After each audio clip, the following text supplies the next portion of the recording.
ALLATRA Qlobal Tədqiqat Mərkəzi təqdim edir. Bugün insanlara diaqnoz, deyək ki, 50 il əvvəlkindən daha erkən qoyulur. Biz müxtəlif xəstəliklərin daha aqressiv gedişatını görürük və müalicə nəticələri əvvəlki illərlə müqayisədə daha pisdir.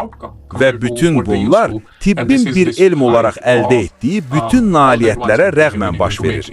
Neyrodegenerativ xəstəliklərin, əlilliyin və sairinin sayının artması gözlənilə bilərmi?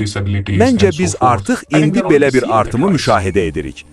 Dünyada xərçəng xəstəliklərinin artması həqiqətən qorxuncdur.